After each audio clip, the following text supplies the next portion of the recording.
하나님 말씀 보겠습니다. 하나님 말씀 갈라디아서 5장 16절에서 21절의 말씀을 한 절씩 교독하겠습니다. 제가 먼저 16절을 봉독하고 21절 다 같이 봉독하겠습니다.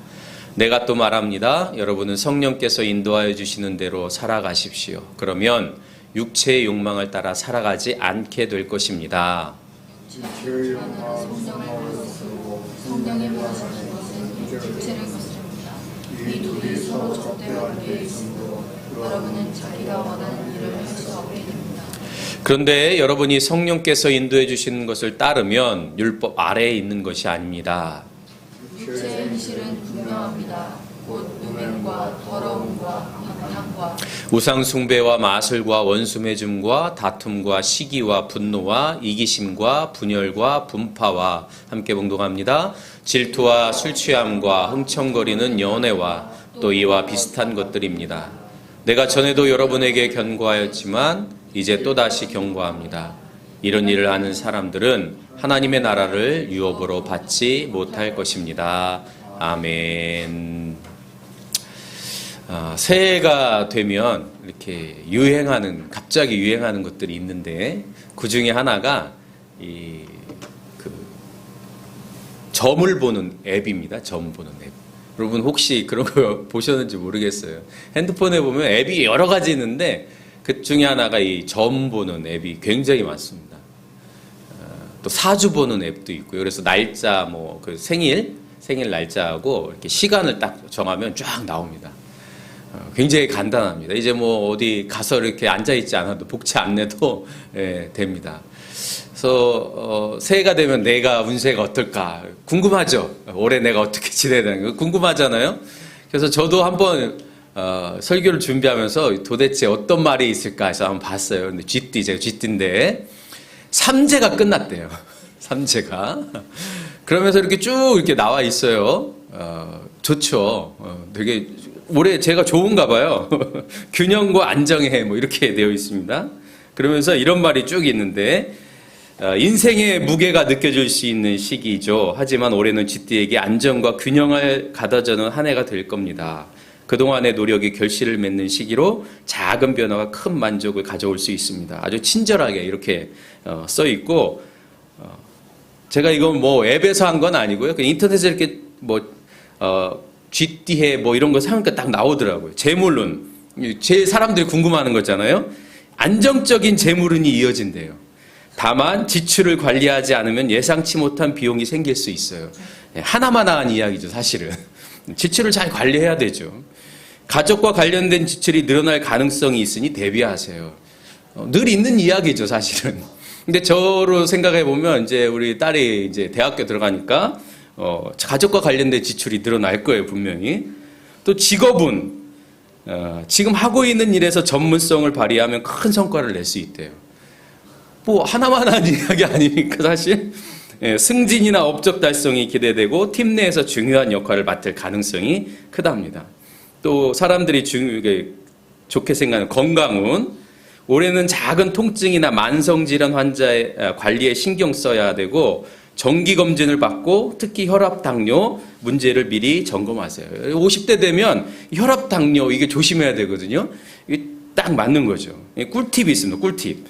지금까지 쌓아온 경험을 기반으로 현명한 선택을 내리세요. 중요한 결정을 내릴 때는 가족과의 소통도 잊지 마세요. 이렇게 쭉 나와 있습니다. 사람들이 관심 갖는 거 재물운, 건강운, 직업운 이런 거 관심이 있어가지고 이렇게 쭉 나와요. 근데 사실 여러분 제가 이렇게 읽어드렸지만 내용을 생각해 보면 이렇게 쭉 보면 누구나 할 수 있는 이야기 아닙니까? 또 생각해 보면 다 그렇게 해야 되는 일들이죠. 그럼에도 불구하고 여러분 사람들이요 이런 이야기를 들으면 마음이 어떨까요? 편안해집니다. 혈압당뇨? 내가 혈압당뇨가 있었는데 어떻게 맞췄지? 이런 이야기 생각을 하면서 이런 이야기를 들으면 마음이 편안해져요. 실제로 기독교 사회연구소라고 하는 데서 기독교 청소년들에게 질문을 했대요. 점, 사주, 타로 이런 거를 보냐 1년에 한 번이라도 그랬더니 45.4%인가요? 이렇게 나왔다는 거예요. 그러니까 한 반 가까이가 실제로 뭐 교회를 다닌다 할지라도 점을 본다는 거죠. 생각보다 많은 수치인 것 같아요. 근데 재밌는 거는요, 여러분 여기 그 중앙로 지하상가에 보면요, 타로 보는 데가 되게 많습니다.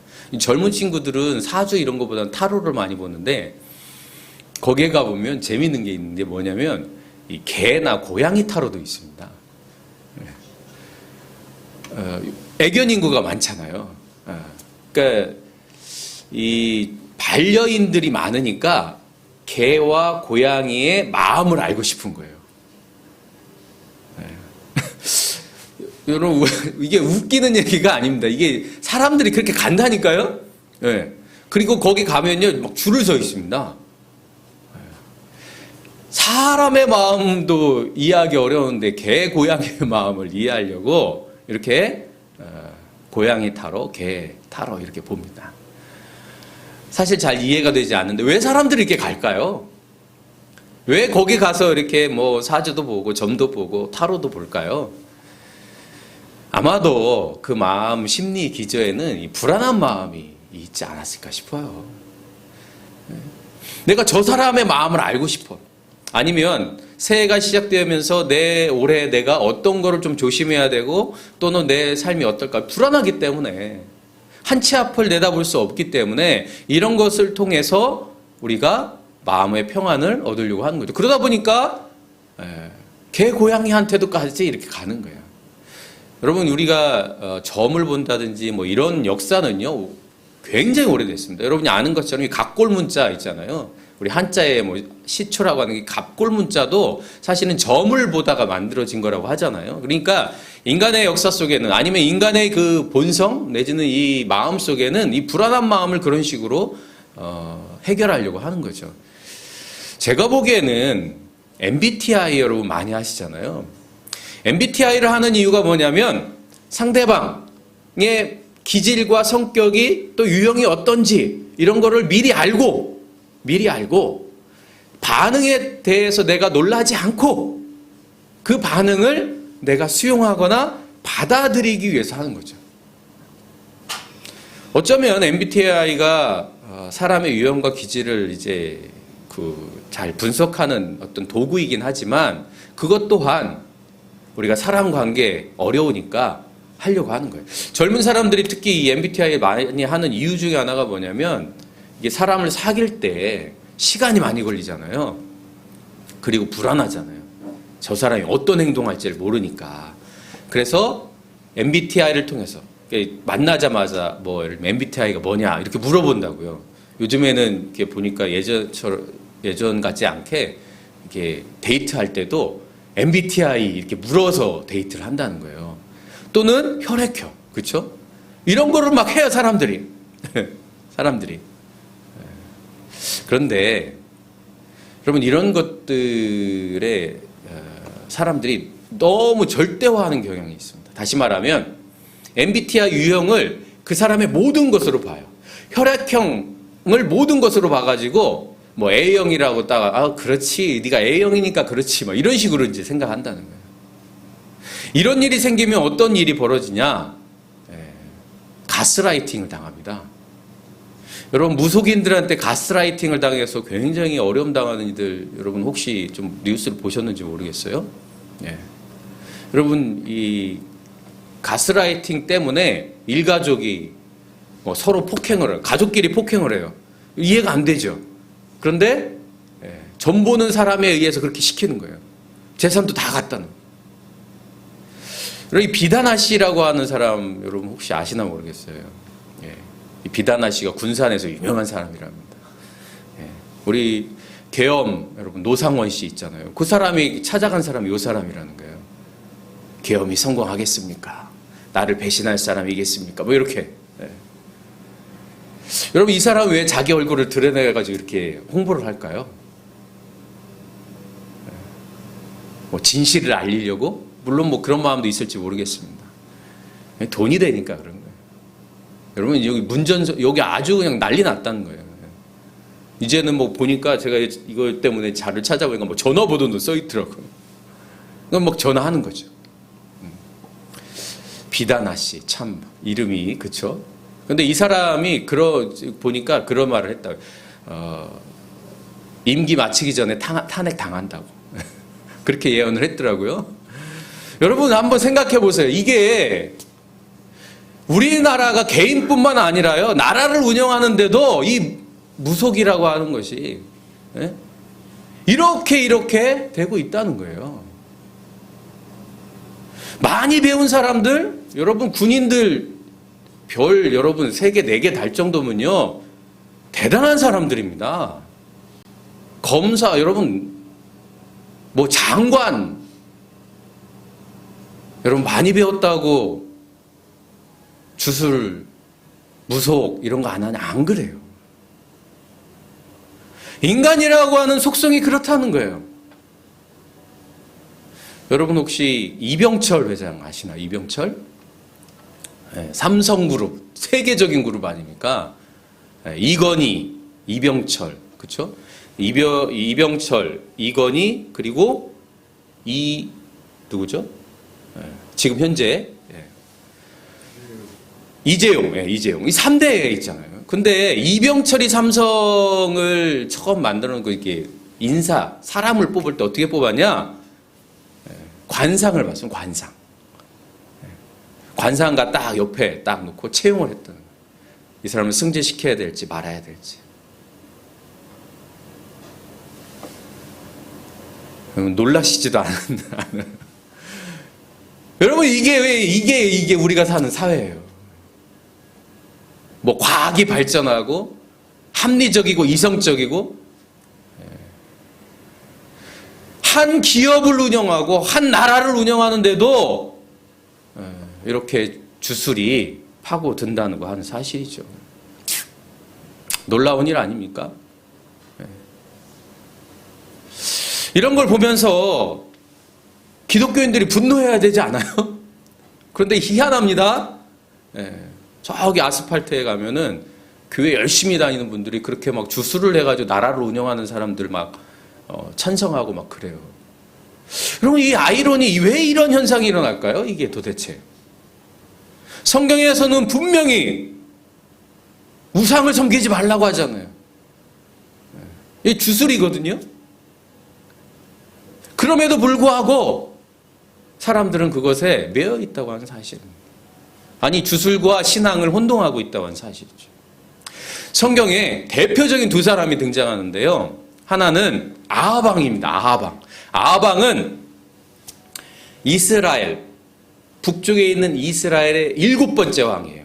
그런데 그 아버지가 오므리 왕이었습니다. 근데 이 오므리 왕은요, 되게 능력이 탁월해가지고 이스라엘을 잘 다스렸습니다. 영토도 확장시키고 경제도 발전시켰어요. 그러니까 오늘날로 따진다면 아주 훌륭한 대통령이죠. 백성을 잘 먹게 했으니까, 살게 했으니까요. 그리고 그 다음 왕이 아합이었습니다. 근데 이 아합 왕의 아내가 누구냐? 이세벨이라고 하는 여자입니다. 근데 이 이세벨이라고 하는 여자가 누구냐? 시돈 사람이에요. 근데 그의 아버지가 엘발이라고 하는 이름을 가지고 있어요. 근데 이 엘발은 뭐냐? 발과 함께하는 사람이라고 하는 뜻이에요. 다시 말하면 이세벨의 아버지 엘발은 발을 섬기는 사람이었다는 거예요. 그러니까 이세벨은 어떤 사람입니까? 아주 바알과 아세라를 잘 섬기는 사람이었어요. 그런데 이 이세벨의 영향이 아합에게 갑니다. 그래가지고 사마리아 그 궁궐 안에, 요즘으로 따지면 예를 들면 청와대 안에, 뭐 대통령실 안에 이렇게 바알도 세우고 아세라를 세운 거예요. 그리고 주술을 하고 무속 행위를 한 거죠. 그런데 아하방이 딱 보니까 그 사마리아 바로 옆에 좋은 땅이 있었던 거예요. 좋은 땅이. 좋은 포도밭이 있었어요. 그 포도밭의 주인은 나봇이라고 하는 사람입니다. 그래서 이 아하방이 가가지고 부탁을 합니다. 만약에 이 땅을 나에게 주면 내가 후하게 대가를 주겠다.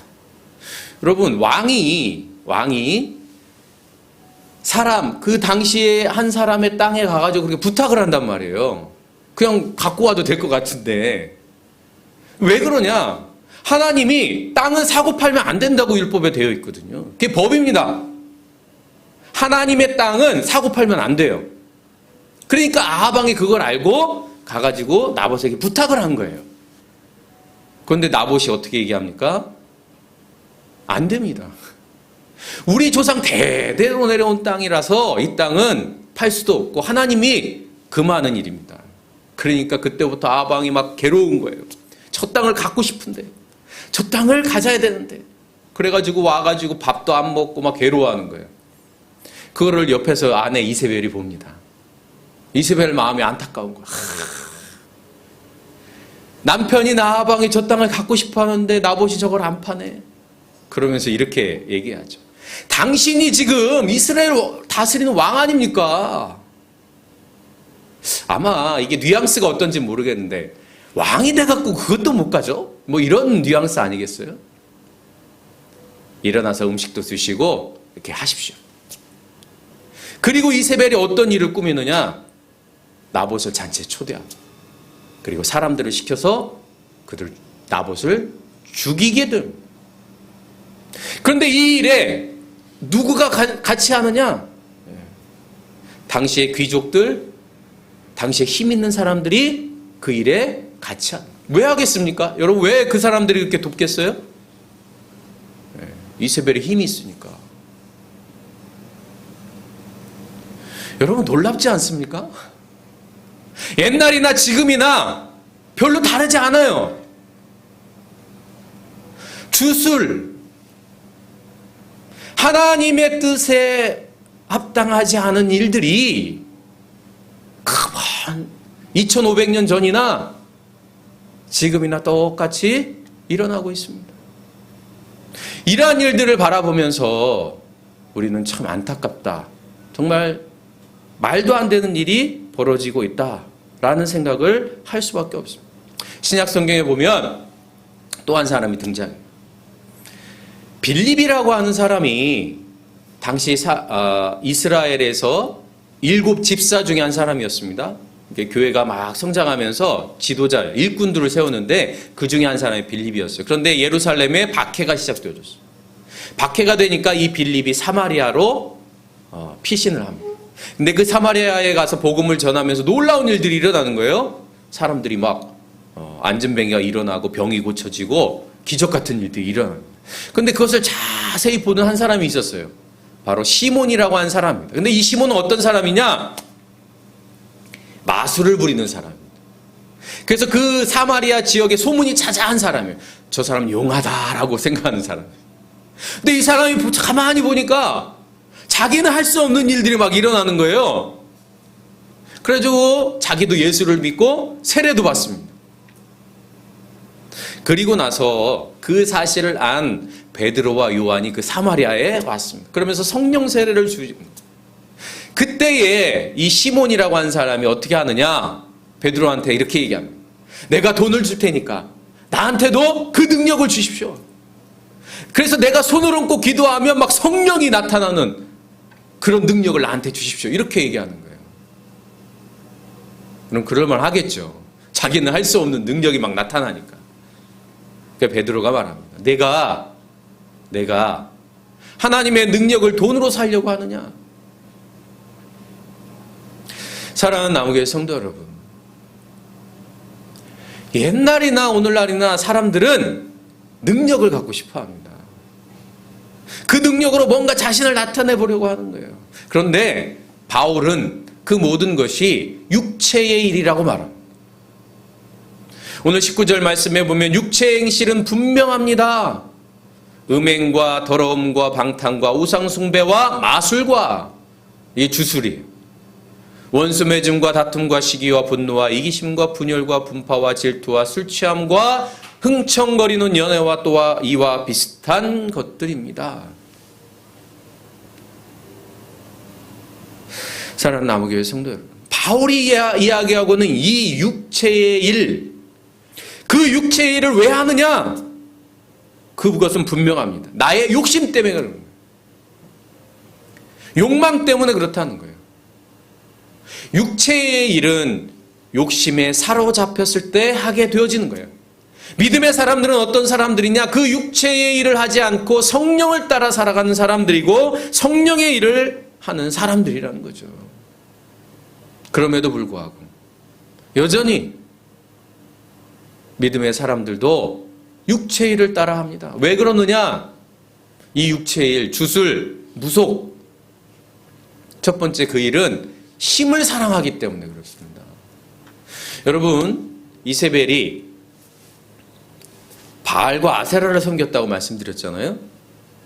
자, 바알과 아세라를 섬기는 이 이세벨이 자기가 갖고 싶은, 아합왕이 갖고 싶은 나봇의 포도원을 뺏었습니다. 그리고 그를 죽였어요. 자기의 욕심 때문에 그런 거죠. 욕망을 따라서 그런 거죠. 육체를 따라서 그렇게 한 거예요. 자, 그 사건을 본 사람들이 어떨까요? 야, 저 사람한테 거슬리면 안 되겠다. 저 사람의 뜻을 거슬리면 패가 망신하겠다. 나도 나봇과 같이 되겠다. 여러분, 주술은요, 질서를 파괴합니다. 하나님의 질서를 파괴합니다. 하나님의 법을 어기게 하는 거예요. 힘을 사랑하게 합니다. 그러니 어떻게 해요? 귀족들, 지도자들, 사회의 지도층이라고 하는 사람들이 기회주의에 빠지는 거예요. 힘 있는 사람만 쫓아다니는 거예요. 옳은 일, 정의, 진실 아무 상관이 없습니다. 힘을 쫓아 살아가요. 일제시대에는 일본 사람들 밑에 일본 사람들이 가고 미군 사람들이 오니까 미군 사람 밑에 그냥 내 안위와 내가 먹고 살만 할 수 있으면 나를 부자로 만들어줄 수 있다면 하나님의 말씀 정의 아무런 의미가 없는 거예요. 힘을 사랑한다고 하는 것은 그런 것들입니다. 사랑하는 남욱의 성도 여러분, 믿음의 사람들은 힘을 사랑하는 사람들이 아닙니다. 하나님을 사랑하는 사람들이죠. 하나님을 사랑하기 때문에 인간의 힘을 버리는 것입니다. 예수 그리스도는 하늘의 보좌를 버리시고 이 땅에 오셨어요.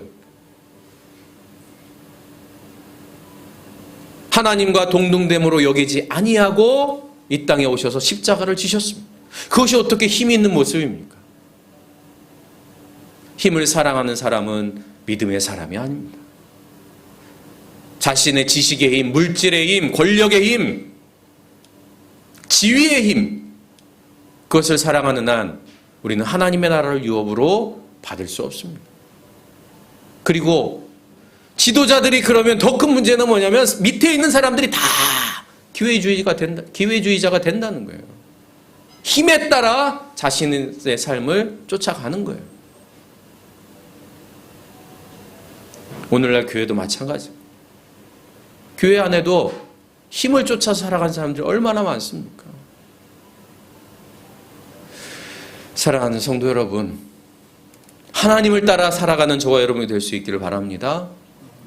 두 번째는 자기를 사랑하는 겁니다. 여러분, 시몬이 왜 성령을 받으려고 합니까? 왜 세례를 받았습니까? 그가 정말 예수 그리스도를 구주로 고백했기 때문이 아니라는 거예요. 아, 나는 가질 수 없는 능력이 저기에 있구나. 저거 힘만 가지면, 저 능력을 가지면 되겠구나. 자기를 사랑하기 때문에 그런 거예요. 하나님을 사랑하지 않고 자기를 사랑하는 한 그 능력은, 그 힘은 자기를 위해서 사용되어집니다. 다시 말하면 이기적인 의도가 있다는 거예요. 이세벨과 아합처럼 자기의 욕망, 자기의 욕심, 자기 이기주의적인 생각으로 살아가는 것이 주술적인 삶입니다. 오늘날 믿음의 삶이 여전히 주술적인 믿음으로 전락한 모습을 우리는 수도 없이 봅니다. 주님, 나에게 능력을 주십시오. 주님, 나에게 물질을 주시고 나에게 무엇을 주시고. 하나님은 그것이 필요 없다고 말씀하지 않으십니다. 우리에게 필요한 것이죠. 먹고 마시고 입고 필요한 것들입니다. 인간이 살아가는 사회 속에서 분명히 있어야 하는 것들이죠. 그러나 그것의 노예가 되어서는 안 된다는 겁니다. 육체, 나의 욕심을 채우기 위해서, 나의 이익을 위해서 살아가는 한 우리는 성령의 일을 할 수 없다는 것이죠. 사랑하는 성도 여러분, 우리가 살아가면서 우리는 이러한 유혹을 끊임없이 받습니다. 힘에 대한 유혹이 얼마나 강합니까? 얼마나 자기애가 얼마나 강합니까? 그러나 여러분, 믿음은 그것을 넘어서게 합니다. 예수 그리스도의 십자가는 바로 그것을 우리에게 보여주고 있습니다. 이 세상의 힘이라고 하는 것이 썩어질 것, 없어질 것, 사라질 것이라고 하는 것, 자기애를 넘어서야만이 우리는 자기 십자가를 지고 예수님을 따를 수 있다고 하는 사실을 오늘 우리 다시 한번 기억하면서 성령을 따라 살아가는 저와 여러분이 될 수 있기를 간절히 바랍니다. 그 일을 위하여 함께 나아가는 저와 여러분이 될 수 있기를 주님의 이름으로 축복합니다.